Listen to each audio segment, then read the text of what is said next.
New brain scan research has shown that spiritual practices can actually improve memory and may even slow down the aging process itself. Dr. Andrew Newberg wrote a book entitled How God Changes Your Brain. Through extensive research and brain scans, he shows that spiritual practices are inherently good for our bodies, especially our brains.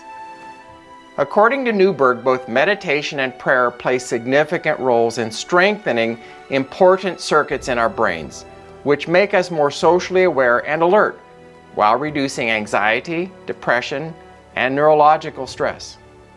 Consider this. In our goal to live longer, does trust in divine power play a role? In a study entitled Religious Involvement and U.S. Adult Mortality, it was found that people who never attended religious activities exhibited close to 2 times the risk of death compared with those attending religious activities more than once a week. This amounts to a 7-year difference in life expectancy. In other words, the health benefits of regularly attending religious activities is comparable to not smoking. So does this mean having faith in God changes our brains and our bodies? Is it really a valid means of living happier, healthier, and longer lives?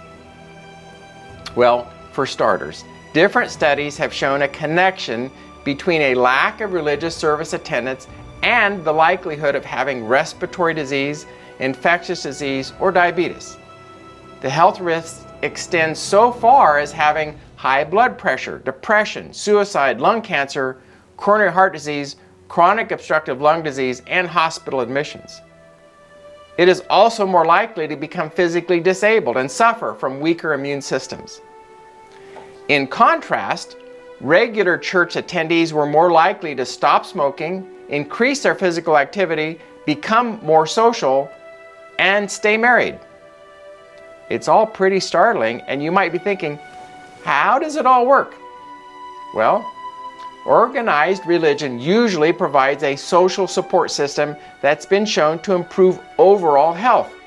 In a study of cardiac surgery patients, people with low social support who did not depend on the religious faith for strength had a mortality rate that was 12 times higher than people who did have a strong religious support network to rely on. Many hear this and think, well, then it's the social support that boosts health, not God.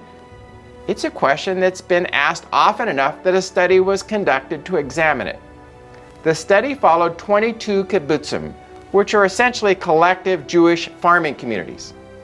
For 16 years, the study compared 11 religious kibbutzim in Israel with 11 secular kibbutzim. The study carefully matched them to make them as statistically similar as possible. Yet, despite their statistical similarities, the results were striking. Nearly twice as many people in the secular community died during the study.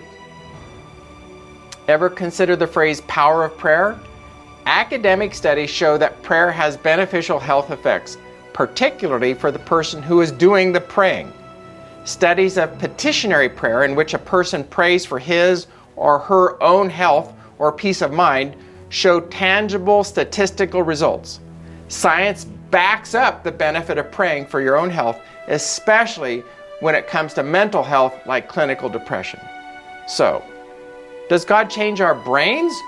Or as our Creator, does God know what makes us the most healthy? I believe that God wants to be in a relationship with us. When we allow Him into our lives, our brains are turned on, our bodies are made more efficient, our immune systems are strengthened, thinking becomes clearer, and, well, we feel great. In our goal to live longer, healthier lives, being rooted firmly in God and fellowshipping with like-minded believers has been shown to be one of the most effective strategies. My suggestion? Consider stepping into your local church this weekend. It wouldn't hurt.